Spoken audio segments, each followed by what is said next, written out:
एक बड़े और खुशहाल शहर के बीचों बीच एक कदीमी हवेली थी, जिसके दर वाव दीवार अब भी पुराने वक्तों की शान वाव शौकत की गवाही देते थे। ये हवेली चौ खानदान की थी, एक ऐसा खानदान जो दौलत, रोब और शान के लिए मशहूर था। चौराम प्रसाद खानदान के सरबराह थे, जिनकी एक ही बेटी नेहा और एक बेटा राहुल था। नेहा की शादी कई साल पहले दुबई में कारोबार करने वाले एक बिजनेसमैन से हो चुकी थी, जबकि राहुल की शादी कुछ ही माह पहले रेशमा से हुई थी। रेशमा एक निहायत हसीन, तालीम याफ्ता और शहरी मिजाज रखने वाली लड़की थी। वो दिल्ली के एक मुअज़्ज़ज़ मगर दरमियाने तबके के घराने से ताल्लुक़ रखती थी। उसने भी काम के बाद फैशन डिज़ाइनिंग में मास्टर्स किया था और शादी से पहले एक मारूफ फैशन हाउस में डिज़ाइनर के तौर पर काम करती थी। लेकिन शादी के बाद वो अपना कैरियर छोड़कर ससुराल आ गई थी, क्योंकि सास श्रीमती कामनी देवी को ये बात बिल्कुल पसंद नहीं थी कि उनकी बहू बाहर जाकर काम करे। कामनी देवी की शख्सियत में एक अजीब इम्तिजाज था। वो बज़ाहिर नरम, मजहबी और रिवायत पसंद औरत दिखाई देती थीं, मगर अंदर से उन्हें अपनी इज्जत, रोब और शान वाव शौकत से बढ़कर कुछ अजीज ना था। वो चाहती थी कि उनकी बहू पूरे खानदान और समाज में उनकी इज्जत में इजाफा करे, मगर साथ ही ये भी चाहती थी कि बहू उनकी हर बात, हर हुक्म बगैर सवाल किए माने। रेशमा ने शुरू में बहुत कोशिश की कि वो सास का दिल जीत ले। वो सुबह सवेरे उठकर मंदिर की सफाई करती, दिए जलाती, प्रसाद बनाती और फिर नाश्ते की तैयारी में लग जाती।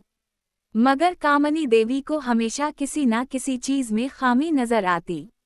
ये पूरी सही तरह नहीं फूली, चाय में पत्ती ज्यादा है, साड़ी ठीक से नहीं पहनी, देखो किस तरह पल्लू नीचे गिर रहा है। राहुल अपनी माँ का बहुत लाडला था और उसने बचपन से यही देखा था कि माँ की बात कानून है। जब कभी रेशमा ने कुछ कहना चाहा, वो फौरन बोलता, रेशमा, मम्मी का तजुर्बा तुमसे ज्यादा है, उनकी बात मान लो। ऐसे में रेशमा अक्सर चुप रह जाती, मगर उसके दिल में एक छोटी सी चिंगारी सुलगने लगी थी।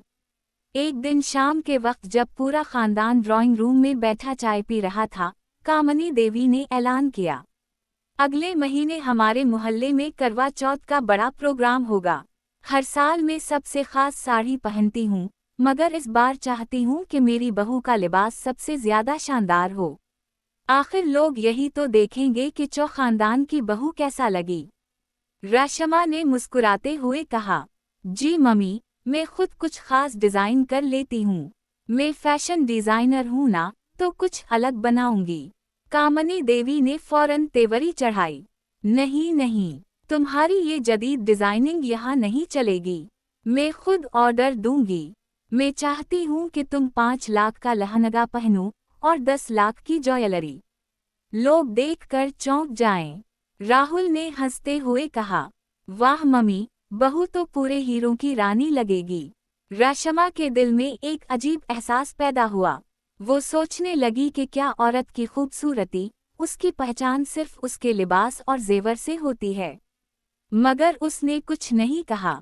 वो जानती थी कि अगर वो बोली तो उसे बदतमीज कहा जाएगा। अगले दिन कामनी देवी अपने पसंदीदा ज्वेलर के पास गईं। उन्होंने वहां 10 लाख रुपए की हार, कानों के झमके, चूड़ियां और नथ पसंद की। साथ ही वो एक मशहूर बुटीक भी गईं जहां से 5 लाख का लहंगा खरीदा गया। पूरा खानदान खुशी से झूम रहा था।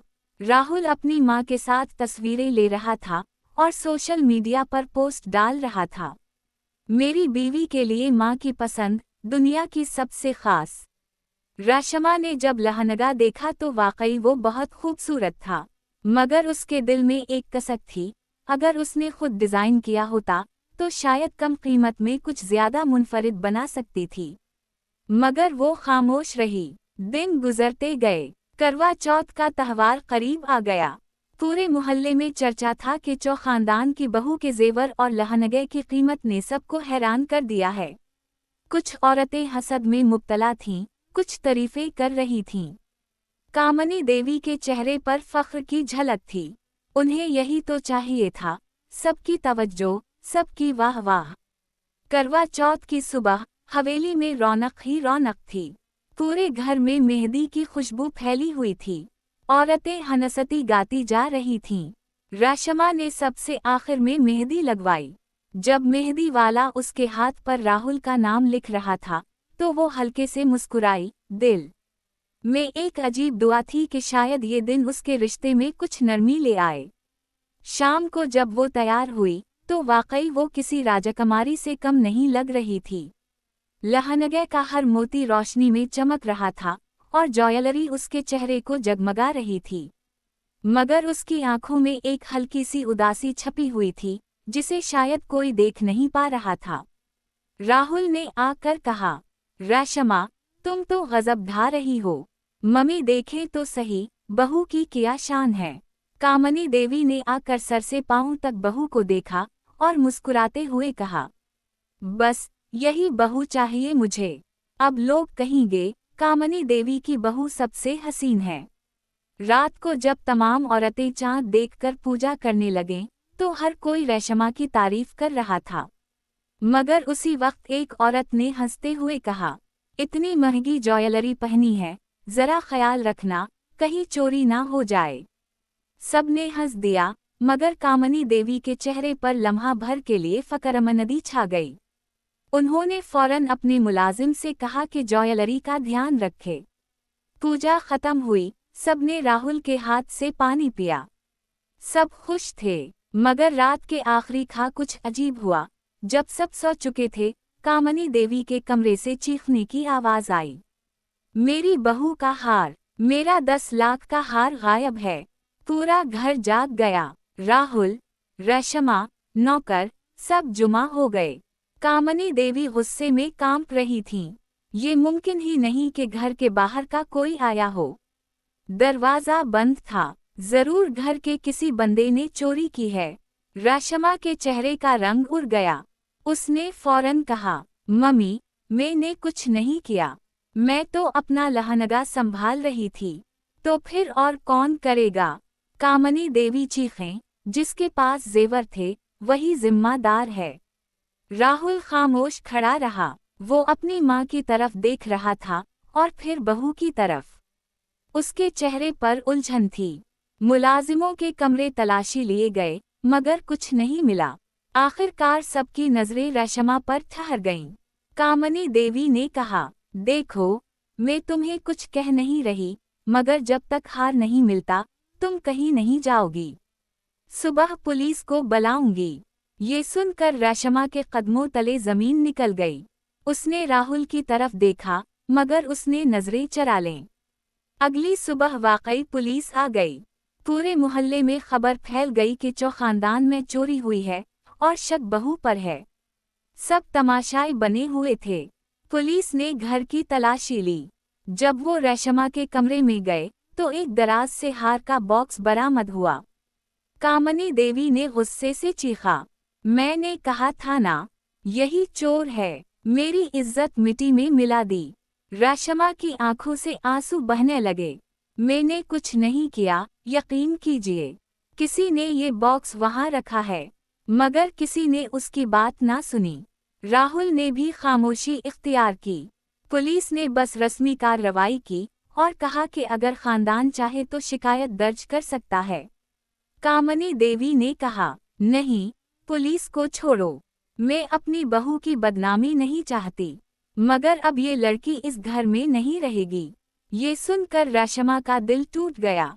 उसने अपने जेवरात उतारे, लहंगा बदलकर सादा कपड़े पहने और माँ के घर वापस चली गई। दिन, हफ्ते और महीने गुजर गए। राहुल ने ना कभी उससे राब्ता किया, ना उसकी माँ ने कोई पैगाम भेजा। रेशमा ने अपनी पुरानी नौकरी दोबारा ज्वाइन कर ली। वो दिन रात काम में लग गई, मगर उसके दिल में एक सवाल बार बार गूंजतन रहा, क्या मेरा कसूर सिर्फ ये था कि मैंने उनकी तारीफ के मयार पर पूरा नहीं उतरा?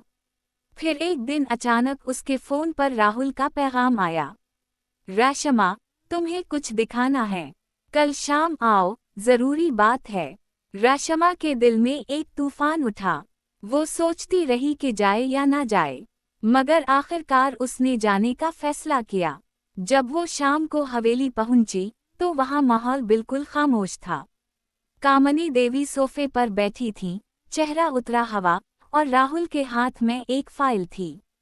राहुल ने आहिस्ता से कहा, रेशमा, हमें सच मिल गया है। मुलाजिमा के शौहर ने हार बेचा था। उसने इकरार कर लिया है। वही तुम्हारे कमरे में बॉक्स रख गया था ताकि शक तुम पर आए। रेशमा खामोश खड़ी रही। उसके आंसू खुद बखुद बहने लगे। कामनी देवी ने नजरें नीची कर लें। मैंने तुम पर शक किया, बेटी। मेरी आंखों पर गुरूर का पर्दा था। मैंने हमेशा इज्जत को जेवर से तोला, मगर तुमने अपनी सच्चाई से मुझे शर्मिंदा कर दिया। रेशमा ने हल्की आवाज में कहा, मैंने कभी दौलत नहीं मांगी, सिर्फ इज्जत चाहिए थी। मम्मी। कमरे में कुछ देर के लिए सुकूत छा गया। बाहर शाम ढल रही थी और रोशनी के हल्के साए हवेली की दीवारों पर पड़ रहे थे। राहुल ने आगे बढ़कर कहा, चलो सब कुछ दोबारा शुरू करते हैं। इस बार ना जेवर की बात होगी, ना लहनगे की, सिर्फ रिश्ते की। रेशमा के लबों पर एक धीमी सी मुस्कुराहट आई, मगर उसके दिल में अब भी एक तल्ख सच छुपा था कि दौलत की चमक इंसान के रिश्तों को जला भी सकती है। हवेली में उस रात के बाद जैसे वक्त रुक गया था। कामनी देवी के चेहरे से गुरूर की चमक गायब थी और दिल में शर्मिंदगी का बोझ बढ़ता जा रहा था। वो दिन रात सोचते, मैंने अपनी बहू के साथ इंसाफ नहीं किया। जिसने इज्जत दी उस पर ही इल्जाम लगा दिया। दूसरी तरफ रेशमा ने अपनी जिंदगी दोबारा संभाल ली थी। वो अपने माँ बाप के घर वापस जाकर फैशन हाउस में दोबारा काम करने लगी। मगर अब वो पहले वाली रेशमा नहीं रही थी। उसकी आंखों में एक ठहराव और दिल में एक नई ताकत आ गई थी। एक दिन उसके बास ने कहा, रेशमा, हम अगले महीने फैशन शो कर रहे हैं और मैं चाहता हूँ तुम उसकी लेड डिजाइनर बनो। रेशमा ने मुस्कुरा कर जवाब दिया, मैं एक थीम रखना चाहती हूँ, औरत की असल पहचान। क्योंकि औरत की चमक सोने से नहीं, उसके हुनर से आती है। बास ने खुशी से सर हिला दिया। वक्त गुजरा, शो का दिन आया। पूरा हाल रोशनियों में निहाया हुआ था। मीडिया, फैशन डिजाइनर्स और तमाशाई सब जुमा थे। शो के बैकड्रॉप पर बड़े हुरूफ में लिखा था, औरत की असल पहचान, अज रेशमा चौ। दूसरी तरफ हवेली में राहुल ने माँ से कहा, मम्मी, रेशमा का शो है। मैं चाहता हूँ हम वहाँ जाएं। शायद वो हमें मुआफ कर दे। कामनी देवी कुछ लम्हे चुप रहीं, फिर बोलीं, हाँ, जाना चाहिए। शायद यही वक्त है सब बदलने का।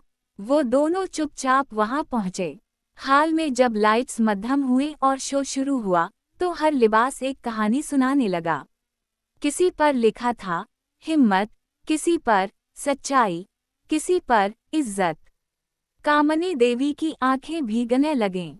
आखिर में जब रेशमा खुद स्टेज पर आई, उसने सादा सा लाल साड़ी पहनी हुई थी, बगैर किसी जेवर के। मगर उसका एतमाद सबसे ज्यादा चमक रहा था। वो माइक पर बोली, मैं ये शो उन औरतों के लिए कर रही हूँ जो अपनी पहचान दूसरों की पसंद से नहीं, अपने ख्वाबों से बनाती हैं। औरत की असल कीमत उसके किरदार में है, जेवरात में नहीं। पूरा हाल तालियों से गूंज उठा। राहुल अपनी जगह से उठा और आहिस्ता आहिस्ता स्टेज की तरफ गया। उसने माइक पकड़ा और बोला, ये औरत मेरी बीवी है, मगर उससे बढ़कर मेरी रहनुमाई करने वाली है। मैंने उसका दिल तोड़ा, मगर उसने अपनी सच्चाई से हमें जीत लिया।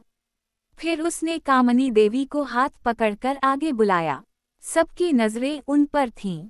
कामनी देवी के हाथ में एक छोटा सा डब्बा था, वही हार जिसने कभी रेशमा की जिंदगी बदल दी थी। वो आगे बढ़े और नरम आवाज में बोलीं, रेशमा, ये हार उस वक्त मेरा गुरूर था। आज ये तुम्हारी अमानत है। तुमने दिखा दिया कि इज्जत जेवर से नहीं, दिल से मिलती है। मैं तुमसे माफी मांगती हूँ। रेशमा की आंखों से आंसू बह निकले। उसने सास के कदम छुए। मम्मी, मैंने कभी आपसे नफरत नहीं की। मैं सिर्फ चाहती थी कि आप मुझे समझें। कामनी देवी ने उसे गले लगा लिया। पूरा हाल खड़ा होकर तालियां बजा रहा था। इस दिन के बाद हवेली में सब बदल गया। रेशमा वापस आई, मगर अब सिर्फ बहू नहीं, बेटी बनकर। कामनी देवी हर काम में उससे मशवरा लेती। उन्होंने पहली बार फख्र से कहा, मेरी बहू फैशन डिजाइनर है जो औरतों को उनकी पहचान सिखा रही है। एक दिन वो बोली, रेशमा, मैं चाहती हूँ तुम अपना फैशन हाउस खोलो। उसका नाम रखो रेशमा देवी, ताकि लोग जाने कि सास और बहू दुश्मन नहीं, साथी हो सकती हैं। रेशमा ने हैरत से कहा, मम्मी, आप वाकई बदल गई हैं। कामनी देवी हंसे, नहीं, मैं वही हूँ, बस अब गुरूर की जगह मोहब्बत ने ले ली है। कुछ महीनों बाद रेशमा देवी के नाम से फैशन हाउस लॉन्च हुआ। इफ्तिताह के मौका पर पूरा मीडिया मौजूद था। रिपोर्टर ने पूछा, मैडम, आपकी कामयाबी का राज क्या है? रेशमा ने सास की तरफ देखकर कहा, एक औरत का बदलना। जब सास माँ बन जाए तो बहू पहाड़ भी हिला सकती है। इवेंट के बाद वो दोनों घर आए। रात का चांद चमक रहा था। कामनी देवी ने कहा, याद है जब तुमने 5 लाख का लहंगा पहना था? उस दिन तुम चमक रही थीं, मगर आज तुम रोशनी बिन गई हो। रेशमा ने नरमी से जवाब दिया, मम्मी, उस दिन जेवर चमक रहा था, आज मेरा दिल। दोनों मुस्कुरा कर चांद देखती रहीं। हवेली में अब कोई गुरूर नहीं था, बस मोहब्बत थी। राहुल ने आकर कहा, मेरा घर अब महल नहीं, जन्नत लगता है। रेशमा ने हंसते हुए कहा, क्योंकि यहाँ जेवर नहीं, समझदारी चमक रही है। और वाकई उस दिन से चौ हवेली में एक नया उसूल कायम हो गया। इज्जत किसी चीज से नहीं, रवैये से बनती है।